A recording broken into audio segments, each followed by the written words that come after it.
हाय विद्यार्थी जी, आप सभी को गजेंद्र सी फिजिक्स क्लास यूट्यूब चैनल पर स्वागत है। आज हम लोग ऑब्जेक्टिव एमसीक्यू करेंगे और एमसीक्यू करने के लिए आप लोग को थोरोली पढ़ना होता है, सब्जेक्ट वाइज पढ़ना पड़ेगा। ये एक मॉडल सेट से लिया गया है क्वेश्चन। ये सारा क्वेश्चन आप देखिए, सबसे पहला क्वेश्चन है 1 में, the unit for surface charge density. तो आप थोरोली पढ़िएगा, है ना। थोरोली पढ़ने में भी कई सिस्टम है, उसमें पढ़िएगा। जैसे कि कुछ यूनिट वाइज है, देख रहे हैं, कुछ फार्मूला वाइज है, यहाँ भी फार्मूला वाइज है, कुछ रिमेंबर पॉइंट पर है, इस तरह से कुछ मैथमेटिकल है। इस तरह से आपको क्वेश्चन ऑब्जेक्टिव में आता है।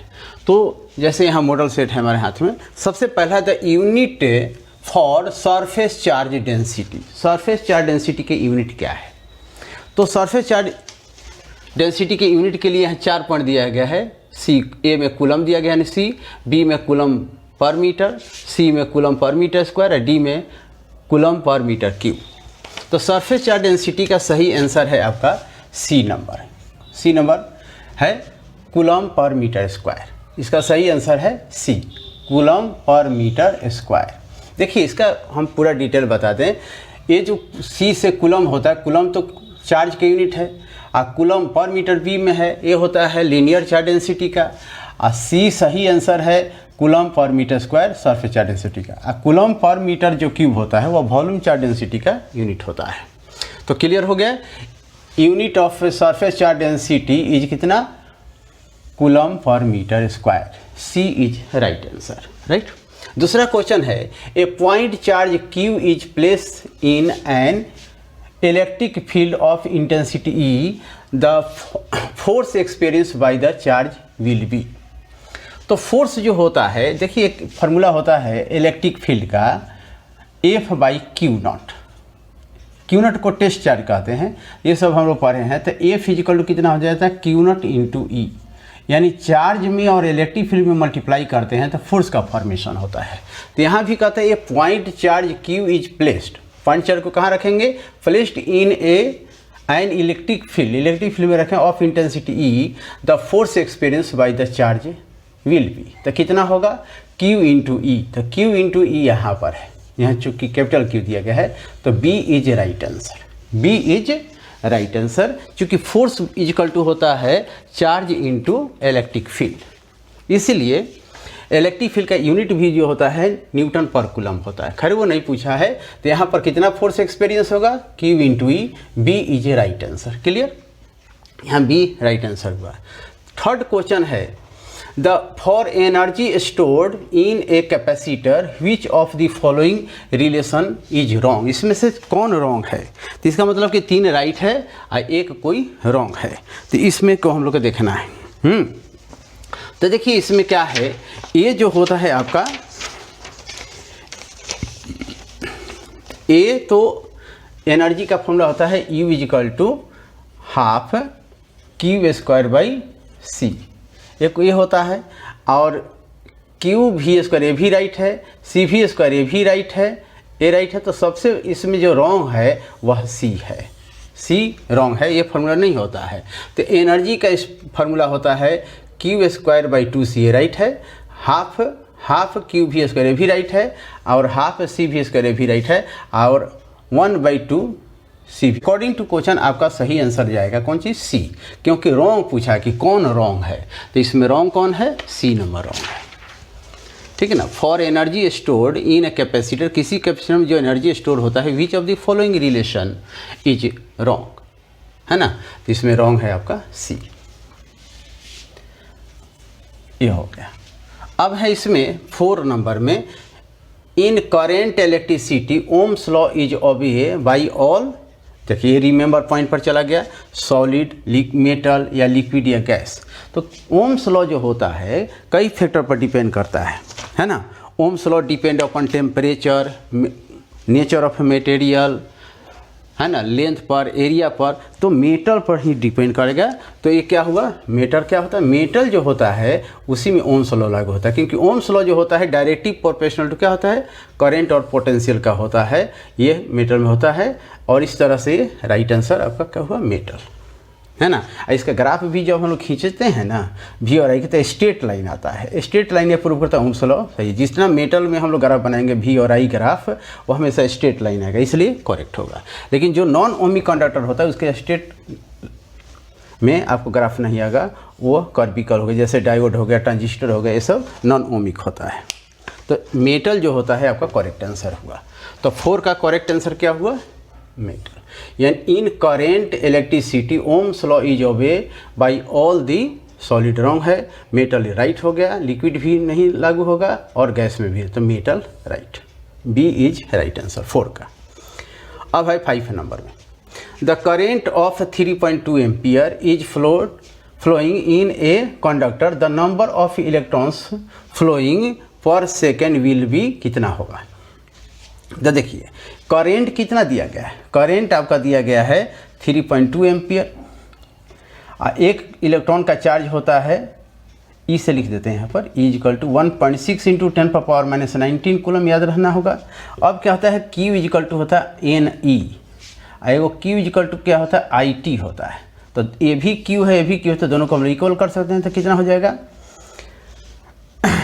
N E equal to I T, इसलिए एन इक्वल टू कितना होगा, n equal to I T by E. अब पर सेकेंड बोला है,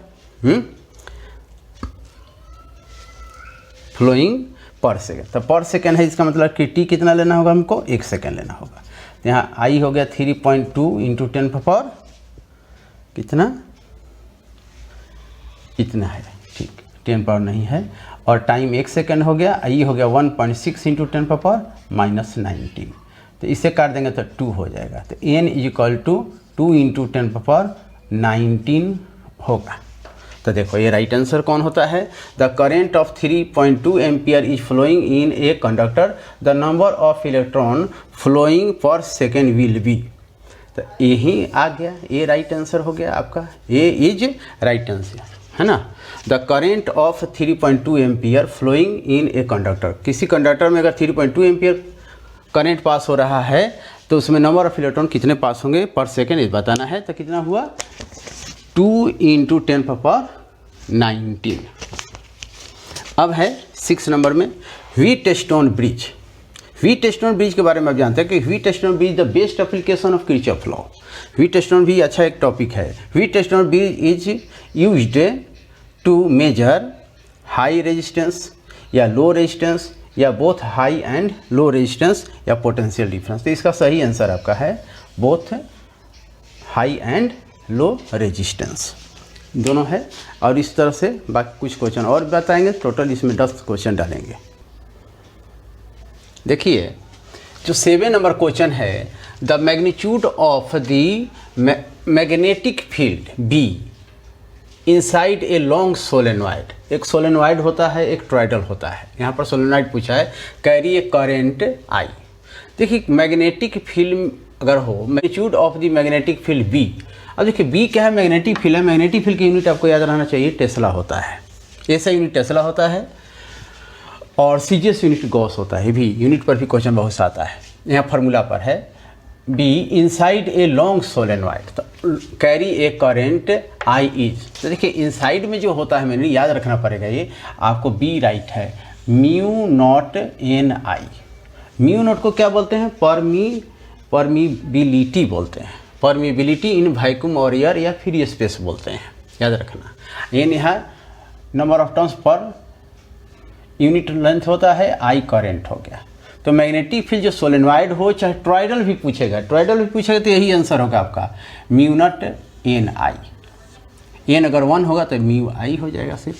तो किसी भी मैग्नेटिक फील्ड में अगर हम लोग मैग्नीट्यूड निकालना चाहते हैं सोलेनॉइड का इनसाइड में, सोलेनॉइड के इनसाइड में ही मैग्नेटिक फील्ड होता है, परपेंडिकुलर में 0 होता है और आउटसाइड में सोलेनॉइड का 0 होता है। तो इनसाइड में magnetic field mu naught N I होता है। मैग्नेटिक फील्ड का यूनिट एक बार बता दें आपको, टेस्ला होता है, सीजीएस यूनिट गॉस होता है। वो पूछा नहीं है लेकिन आपको बोल दिया। अब यहाँ पर एक और क्वेश्चन है, in a cyclotron maximum kinetic energy of the accelerated particle. जो पार्टिकल जो होता है पॉजिटिव पार्टिकल इसमें एक्सेलरेट होता है, तो उस पॉजिटिव पार्टिकल एक्सेलरेट जो होता है उसका आपका फार्मूला क्या होता है काइनेटिक एनर्जी का। तो काइनेटिक एनर्जी का जो फॉर्मूला होगा ये रॉन्ग है, ये भी रॉन्ग है, सी भी रॉन्ग है। आपका करेक्ट आंसर होगा Q square B square R square by 2m, D is right answer. तो आपने देखा 7 का आपका सी राइट आंसर है और 8 का आपका हो गया डी। यहाँ पर देखिए 9 नंबर है, ऐसे हम इसको 10 नंबर में आपका है सेट में, लेकिन हम इसको 9 में लिख दिए हैं। The frequency of rotation for generation in India is, देखिए अब जो इंडिया में जो लाइट का जनरेशन होता है इसका फ्रीक्वेंसी कितना होता है, याद रखना पड़ेगा। इंडिया में जो लाइट का जनरेशन होता है 50 Hz होता है, माने 1 सेकेंड में 50 बार उसका वाइब्रेशन होता है हम लोग को जो लाइट आता है घर में, यानी 50 Hz होता है, याद रखिएगा। इंडिया में जो करंट आता है उसका फ्रीक्वेंसी जो होता है, जो इंडिया में जनरेट होता है रोटेशन उसका, वो हमेशा उसका कितना 50 Hz, माने 1 सेकेंड में 50 रोटेशन करता है। अब है 10 नंबर में, ये 9 नंबर में था सेट में।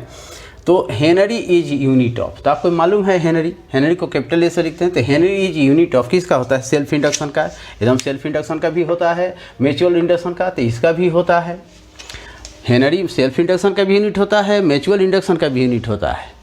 लेकिन यहाँ पर सी में दिया कि both self and mutual induction, यही ना सबसे राइट हुआ कि सेल्फ इंडक्शन का भी यूनिट हेनरी होता है, म्यूचुअल इंडक्शन का भी यूनिट हेनरी होता है, और आपका बोथ को में लिख सकते हैं अच्छा से, नॉन ऑफ दिस तो इसमें चलेगा ही नहीं। तो सबसे ज़्यादा करेक्ट कौन सा आंसर हुआ, देखिए ए भी करेक्ट है, बी भी करेक्ट है, लेकिन यहाँ पर सी में दिया कि both self and mutual inductance, तो सबसे करेक्ट आपका क्या आंसर हुआ, सी इज राइट आंसर। लेकिन ए और बी भी राइट है, लेकिन अब इसमें देखना है कि जो सबसे ज़्यादा करेक्ट है उसी को लिखना है, इसलिए आपका सी क्या हुआ विद्यार्थी जी, ये सबसे करेक्ट आंसर हुआ। अब देखिए, अब आपको बता दें कि जो भी ऑब्जेक्टिव क्वेश्चन होता है उसको तैयारी करने के लिए आप बार बार बता रहे हैं कि उसमें कई तरीक़ा से तैयारी करना। पहले तो थ्योरी पढ़ना होगा, थ्योरी पढ़ने के साथ साथ आपको ये करना होगा कि कुछ फॉर्मूला बेस आएगा, कुछ यूनिट बेस आएगा, कुछ डायमेंशन पर आएगा, कुछ रिमेम्बरिंग पॉइंट पर आएगा, कुछ अंडरस्टैंडिंग से आएगा। इस तरह से हम लोग सोच के बनाएंगे और थ्योरी पढ़ेंगे, और थोड़ा सा रिमेंबर तो करना ही पड़ता है, फार्मूला बेस भी आएगा, कुछ डिफिनेशन पर भी आता है। तो इसको आप लोग तैयारी करिए, है ना। फिर इसके बाद और वीडियो हम डालेंगे आपका इस मॉडल सेट का, और इसी के साथ ये वीडियो समाप्त करते हैं। थैंक यू, और आप लोग इसको लाइक और सब्सक्राइब करिएगा। Thank you.